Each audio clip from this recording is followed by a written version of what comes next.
They came out of nowhere. 500 people, tents sprawling across my land, music blaring, laughter echoing through the woods I thought were mine alone. And she, HOA Karen, was at the center, grinning like she owned the world. I'd followed every rule, paid every fee, never questioned a single petty regulation. Yet here she was, inviting chaos onto my property, daring me to act. My blood boiled as I realized this wasn't just a prank. It was a power move, a test, and maybe even revenge. What would I do when the law, the HOA, and hundreds of strangers collided on my doorstep? I live on the edge of a quiet, tree-lined neighborhood. A place where the morning sun filters through leaves and birdsong mixes with the distant hum of traffic. My little plot of land had been my sanctuary for years. A modest house, a wildflower garden I tended with care, and the hives I kept for honey that friends claimed was the best they'd ever tasted. Life was simple but full. Measured in the buzz of bees, the smell of fresh, cut grass, and weekends spent repairing fences or painting shutters. I knew every neighbor by face, even if not by name, and the occasional petty squabble was the extent of conflict around here. Then came the HOA, officially the Homeowners Association, a group that promised order and harmony but thrived on control. At first, their rules seemed harmless: no unkempt lawns, no oversized trash bins, no garages cluttered with more than 3 bicycles. I followed each rule meticulously, partly out of respect, partly to avoid headaches I'd heard horror stories about. But under the surface, there was tension. Some neighbors, especially Karen, took it further, viewing the HOA as a throne from which they could dictate everyone else's lives. Her emails were always polite but sharp, her smile hiding a calculating mind. Life went on in that delicate balance until the day she announced a neighborhood camping event, promising hundreds of attendees on my land. At first, I thought it was a joke. Surely no one could legally claim a private property for a social experiment. But as the invitations spread and the excitement grew online, my stomach tightened. There was no formal request, no discussion, no permission sought. Just a note from Karen, casually asserting that my land was the perfect spot, and implying, ever so subtly, that refusing might earn me a spot in her next newsletter of problematic homeowners. That's when the unease began, a creeping sense that the quiet, predictable life I had built was about to collide headfirst with chaos. I tightened my fencing, checked my hives, and tried to prepare mentally. But nothing could ready me for the storm that was about to descend, or the decisions I would have to make to protect my home. The morning the campers arrived, my serene plot of land had transformed into a chaotic patchwork of tents, folding chairs, and small fires where people roasted marshmallows. I stood at the edge of my property, gripping the fence, watching as music thumped and laughter spiraled into the sky. 500 people, hundreds of strangers, had taken over what had been my sanctuary. And at the center of it all was Karen, striding through the chaos with a clipboard, her grin sharp, her posture infuriatingly self-assured. I had never felt so powerless, so utterly trapped on my own property. I immediately called the HOA office, hoping for reason, hoping for a voice that might say, "This isn't right." Instead, I was met with a polite but cold explanation. The event had been pre-approved under community engagement guidelines, and technically, the HOA could only intervene if someone had filed a formal complaint. I was told to document everything, file appeals if necessary, and in the meantime, well, enjoy the festivities. It was a slap in the face. My backyard, my garden, my beehives, they were all collateral in a petty power game I hadn't signed up for. That evening, I walked the perimeter of the campsite. taking careful note of every intrusion. Trash had already begun to pile up along the edges, and a few kids had wandered dangerously close to the hives, their parents too distracted by the bonfire to notice. My frustration swelled into anger. These bees weren't just a hobby. They were part of my livelihood, my peace, my connection to this land. Every buzzing hive felt like a ticking clock counting down until disaster. I tried reaching out to Karen directly, sending emails and leaving polite but firm voicemails. Each message was met with delayed responses or passive, aggressive reassurances that everything was under control. By the third day, notices began appearing on my door from the HOA's compliance officer, warnings that I was interfering with community events and creating a hostile environment for neighbors. Hostile environment. Me, on my own property. It was absurd, infuriating, and surreal all at once. Tensions escalated when one of the campers, a man with a megaphone and a sense of entitlement, decided it was his right to expand his tent into the space near my garden.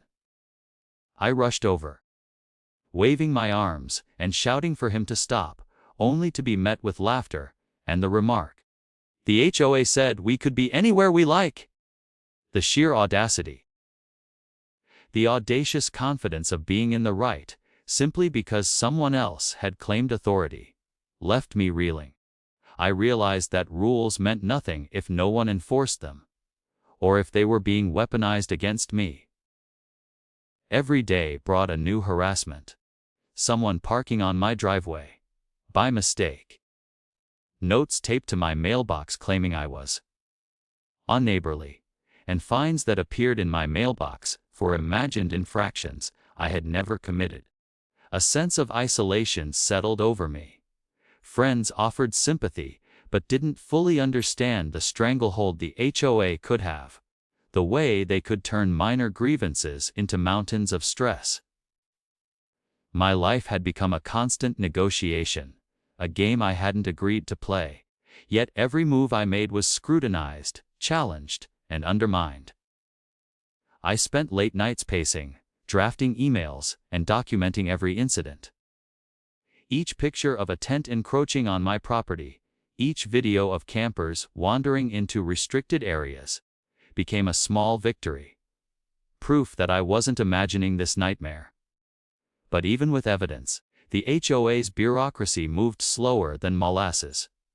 Responses came in weeks, sometimes months, with platitudes and suggestions rather than resolutions. I felt cornered, watching my home being treated like public property, while rules I had followed for years were used to punish me. And then came the moment that truly broke the pattern of passive chaos. Karen announced a midweek celebration. A parade of sorts, with drums, costumes, and speeches, right in the center of my flower garden. I tried one last direct appeal, asking her to reconsider, to move the event to the common park, to respect my boundaries. Her reply was brief, clinical, and smug. "Your concerns are noted. Community engagement is our priority." That was it. No compromise. No recognition that she was violating the basic sanctity of private property. My stomach knotted. Something had to be done. I spent that night planning, pacing, thinking of nonviolent ways to reclaim my space. I considered legal options, but filing an injunction would take weeks, and the event would continue in the meantime. The stress was almost unbearable. The constant hum of music and chatter, the smell of smoke drifting across my yard, the sight of strangers touching what I had built, had cultivated. And all the while, Karen seemed untouchable, smiling as if this were some twisted game in which she alone held the rules.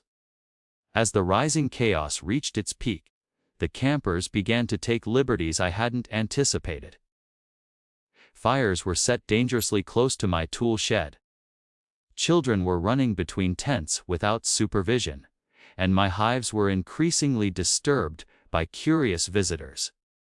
My frustration gave way to desperation. It was no longer about petty fines or emails. It was about protecting what was mine, and standing up to a system that treated rules as malleable tools for those in power. Then, late one night, I discovered a group attempting to move one of my hives, clearly curious or perhaps reckless. Heart-pounding, I confronted them at a distance, waving my hands and shouting warnings. The campers froze, unsure if I was serious, while Karen appeared nearby, her expression a mixture of amusement and disdain. It was in that moment I realized the situation had escalated far beyond a neighborhood annoyance. This was now a test of resolve, a collision between authority and property, and I had to decide how far I was willing to go to defend my land. Every night thereafter, sleep became impossible. I watched shadows of tents, listened to laughter drifting through the trees, and thought about how many fines or warnings I could survive before breaking. And yet, a small spark of determination grew inside me. If the HOA and Karen thought they could push me aside, they were about to find out that, underestimating someone's connection to their home and livelihood is a dangerous mistake.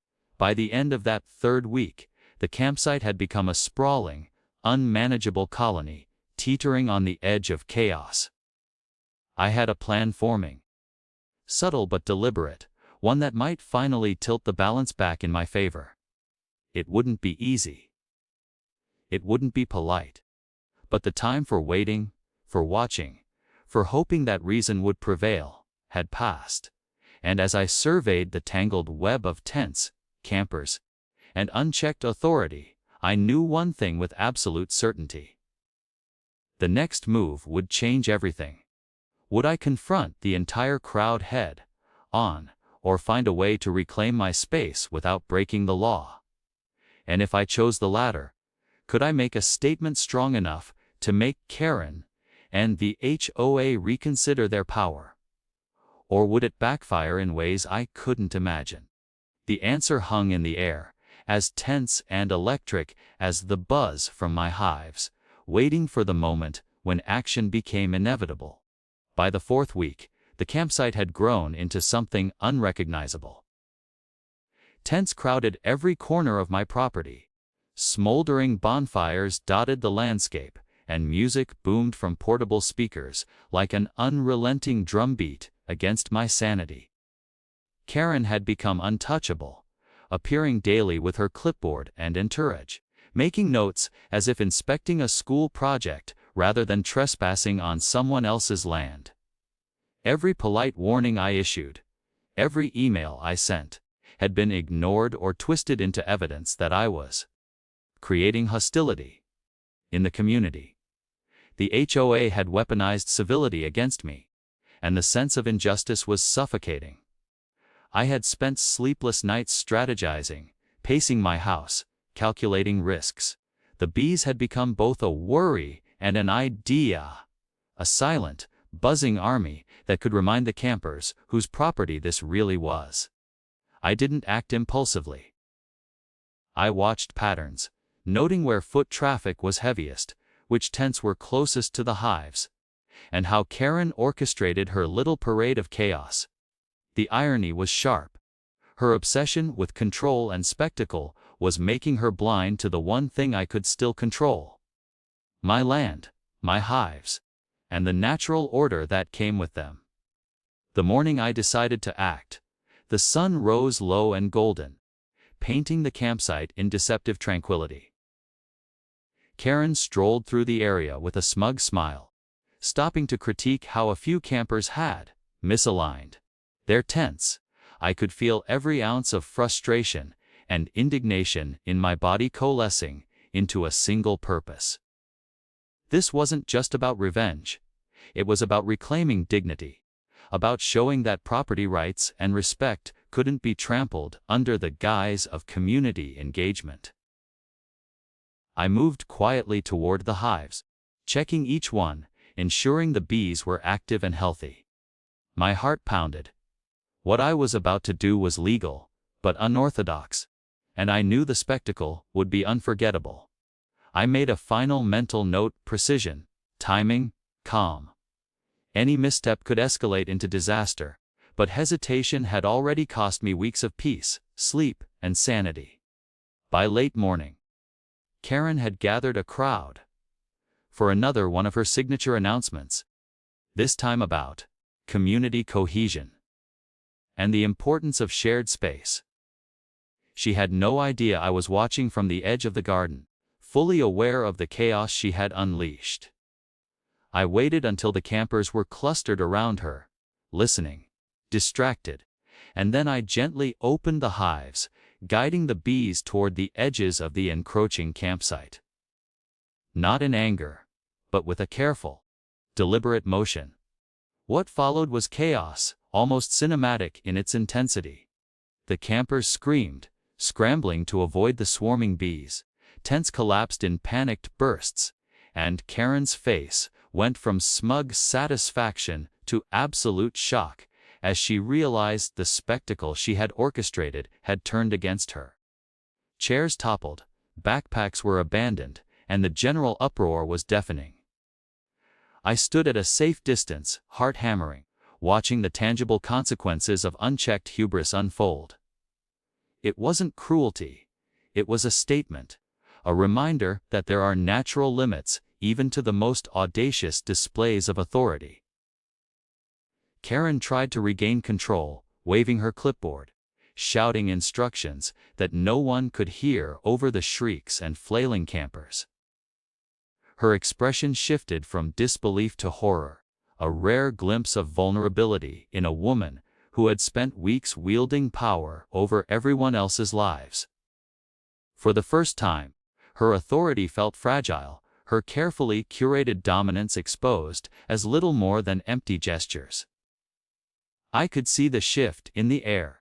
The campers were no longer listening to her, no longer organized, no longer treating this as a festival. This was survival, instinct, a raw and immediate response to the consequences of ignoring boundaries. The intensity of the moment was surreal. I moved closer, monitoring the chaos, ensuring no one was in real danger, but the psychological impact on Karen and the HOA was undeniable. Weeks of bullying, fines, and passive-aggressive harassment had culminated in a spectacle that exposed their arrogance to everyone present.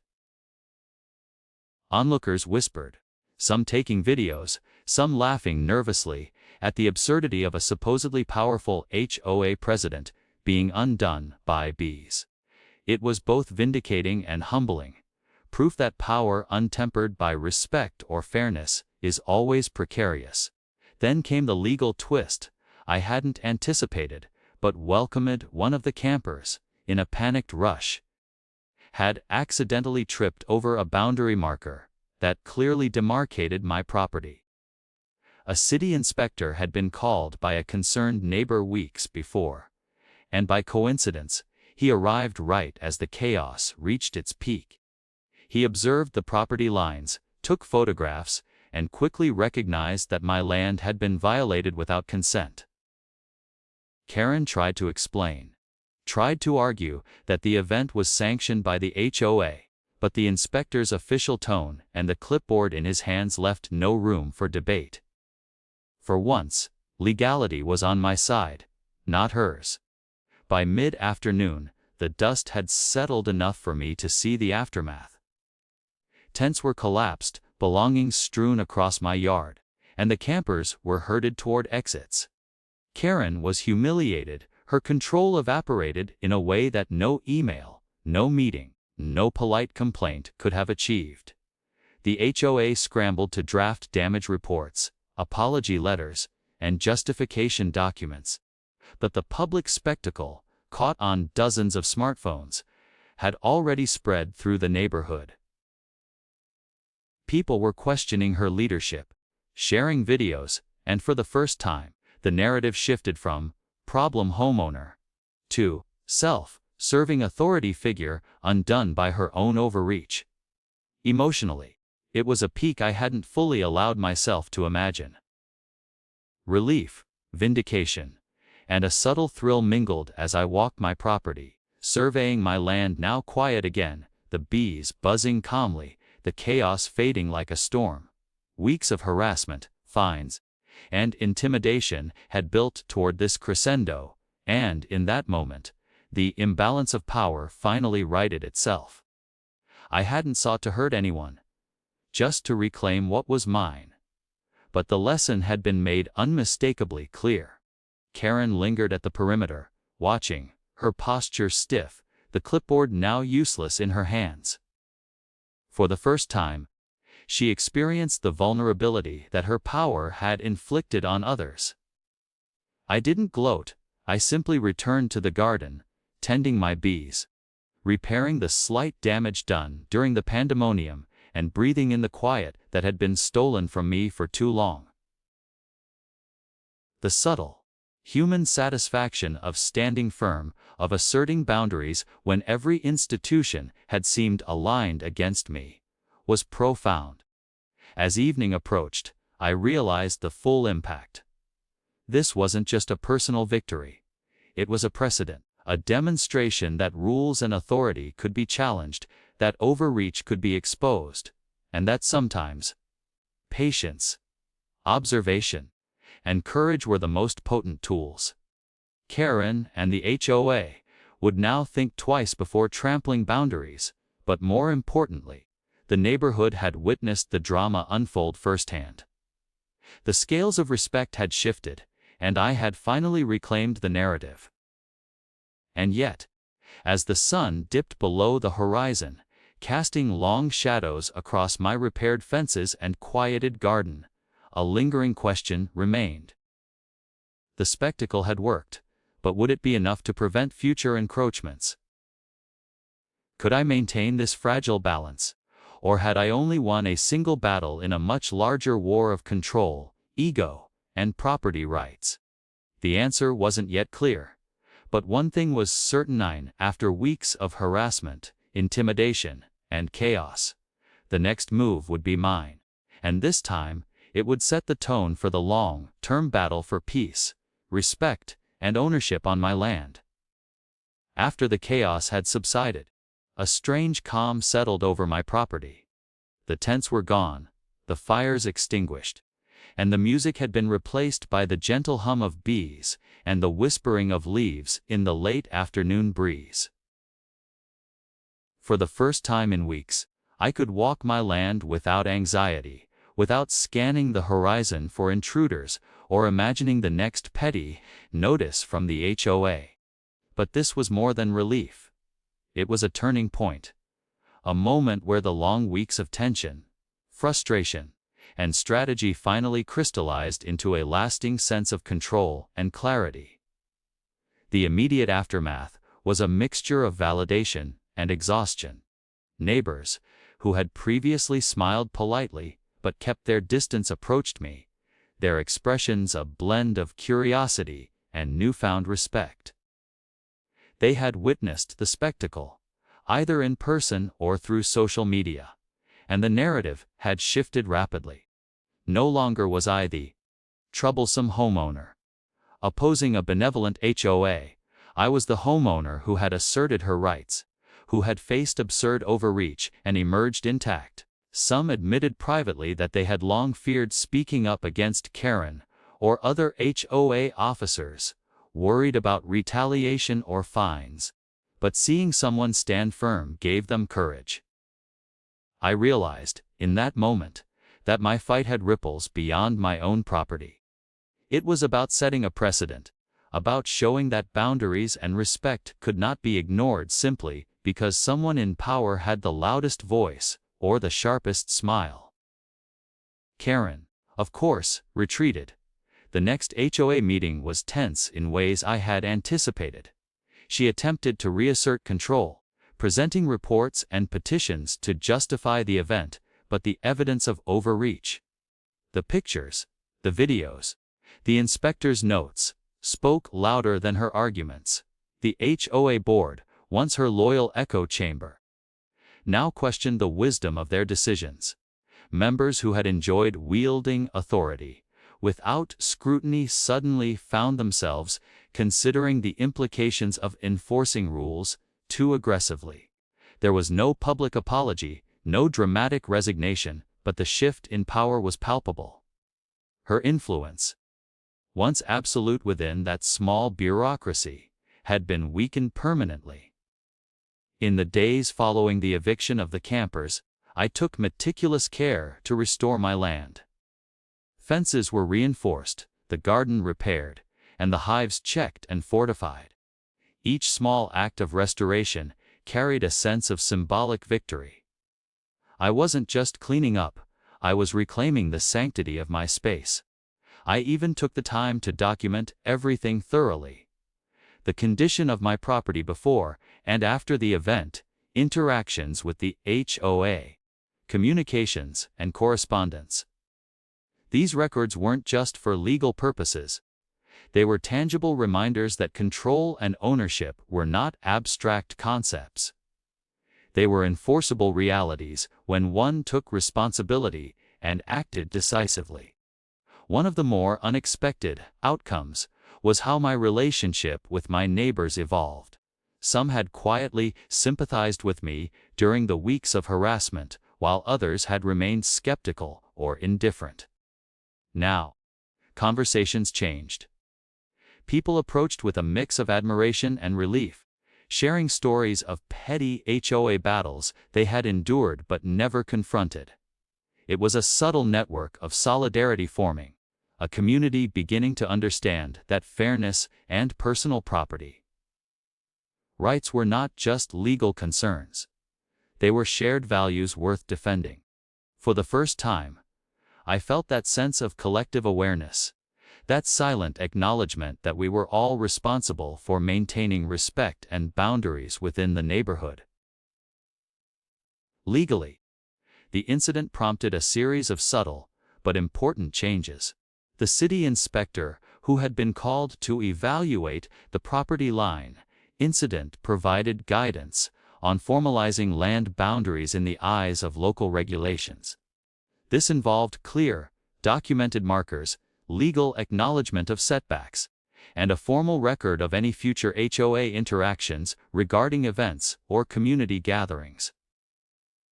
While the process was administrative and procedural, it carried weight. The HOA now had no plausible claim to authorize events on private property without explicit consent.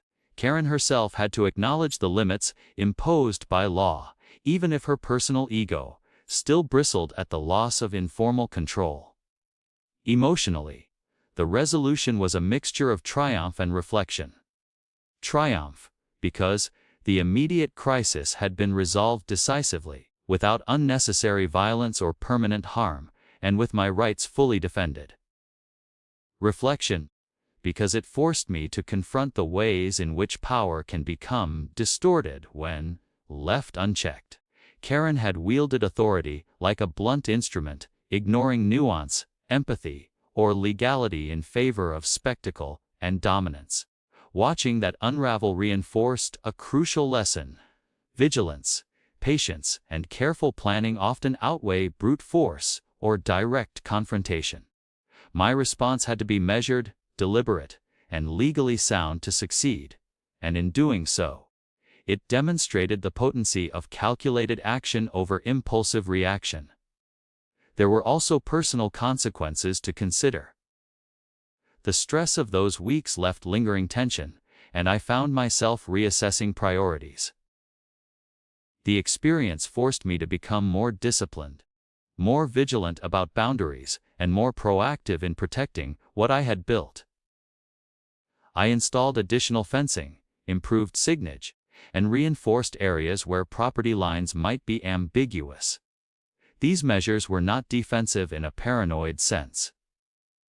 They were preventative, a recognition that maintaining autonomy often requires effort, foresight, and resilience. In the same way, I began documenting communications more thoroughly, ensuring that any future disputes could be addressed quickly and decisively. Interestingly, the bees themselves became a symbol of what had transpired. Their hives, carefully maintained and temporarily disturbed during the chaos, now thrived more than ever. Watching them return to their routine, buzzing calmly and purposefully, offered a daily reminder of persistence, natural order, and the consequences of respect, or the lack thereof. Each hive, each cluster of honeybees, embodied the idea that even small, patient forces could influence larger systems. The metaphor wasn't lost on me like the bees. Careful preparation and deliberate action could reclaim what had been encroached upon and restore balance. Socially, the story began to spread. Neighbors shared accounts online, some sympathetic, some critical, and videos of the bees and the chaos circulated within local forums. Public opinion largely sided with me, and while Karen's reputation took subtle but noticeable damage, the HOA itself faced scrutiny. Board members who had once operated with unquestioned authority now found themselves reconsidering policy, transparency, and the optics of their decisions. This was a systemic shift, small but meaningful, illustrating how one decisive act can ripple outward, influencing broader dynamics within a community. Financially, there were consequences as well. The fines and threats issued during the weeks of harassment were suspended once the property violations were documented, and the HOA faced pressure to revise its fee and enforcement structure to avoid future legal liability. While these measures did not erase the emotional toll, they provided concrete relief and reinforced the principle that procedural overreach carries tangible risks. More than money, it was about accountability, the realization that power without responsibility is inherently unstable. Looking back, the entire experience reshaped my perspective on authority, boundaries, and the nature of conflict within seemingly peaceful communities. HOA disputes are often dismissed as trivial, the realm of passive, aggressive notes and minor fines. But the reality is that unchecked control can escalate into profound disruption, stress, and injustice. What I faced was absurd in scale and intensity, yet it revealed fundamental truths about human behavior, the fragility of assumed authority, and the importance of standing firm when personal rights are threatened. The incident also highlighted the balance between assertiveness and restraint. I could have reacted impulsively, confronted the campers directly, or escalated to extreme measures. But success came from observing patterns, understanding the legal framework, and choosing a path that was assertive yet controlled. In doing so, I realized a deeper lesson about life beyond property disputes. Patience and planning often achieve outcomes far more impactful than rage or immediate confrontation. Months later, the neighborhood had returned to its quieter rhythm, but the shadow of those weeks lingered as a cautionary tale. Karen continued to participate in HOA activities, but her influence was diminished. Her attempts at control measured carefully by others wary of overreach. I maintained my property meticulously, not out of fear, but out of respect for the lessons learned, both for myself and for the broader community. Visitors would occasionally comment on the bees, the restored garden, or the peaceful atmosphere, never suspecting the dramatic confrontation that had unfolded there. It was a private victory, quietly observed, yet profoundly instructive. Ultimately, the most powerful takeaway from the experience was the reformation of agency and the value of principled action. When systems and individuals overstep boundaries, the response does not need to be violent or reckless.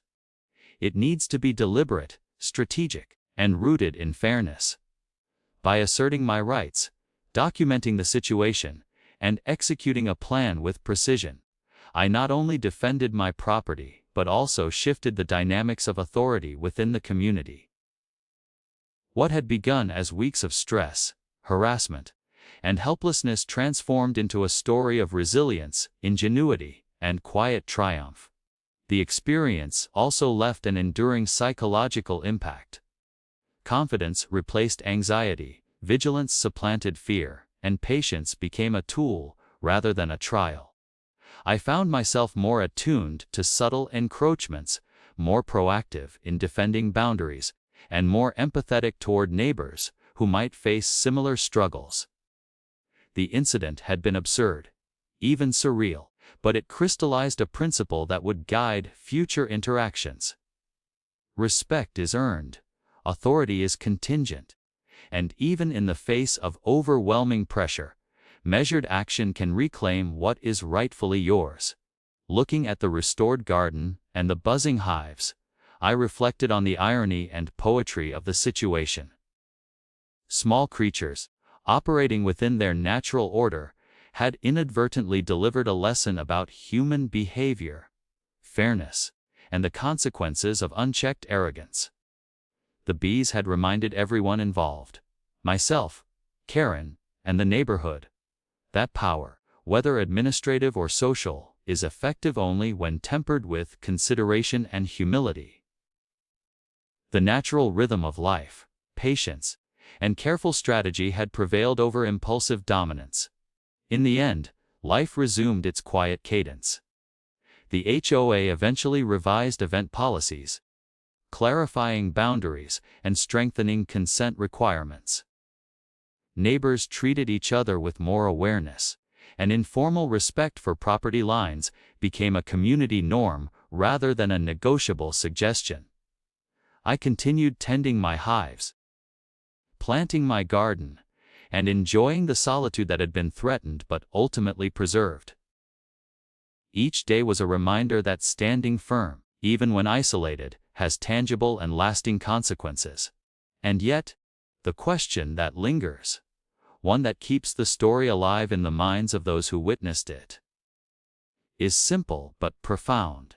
How many times do we allow authority, arrogance, or petty control to go unchallenged before we risk losing what is ours? That question resonates far beyond HOA disputes, extending into neighborhoods, workplaces, and personal relationships. In my case, the answer came through vigilance, planning, and a willingness to act decisively. The stakes had been high, the chaos intense, and the lessons indelible. As I watched the bees return to their hives at dusk, their steady hum filling the air, I realized that victory was not just in reclaiming my land. It was in reaffirming a universal principle: respect, fairness, and personal agency are not privileges granted by authority. They are rights defended by those willing to stand for them. The aftermath of the conflict left scars, yes, but it also left clarity, empowerment, and a story that would ripple through the neighborhood for years to come. In the quiet moments that followed, I understood the lasting truth of the experience. True authority is never about intimidation or spectacle. It is about balance, consideration, and accountability. When those qualities are absent, consequences, sometimes as unexpected as a swarm of bees, are inevitable. The HOA Karen and the campers had all learned that lesson in a way that could never be forgotten. And as I walked my property, surveying the repaired fences, the thriving garden, and the hives humming contentedly, I knew one thing for certain: the land was mine, the boundary respected, and the story complete. But the lesson would echo far beyond my backyard. The bees continued their work, the neighborhood slowly settled into a new rhythm, and I remained vigilant, knowing that peace is not passive. It is maintained. And as I watched the last rays of sunlight touch the treetops, I couldn't help but ask myself, and anyone who would listen, how long will we allow chaos disguised as authority to walk unchecked before we find the courage to act? Because in the end, action is the measure of respect, and boundaries, once defended, cannot be erased.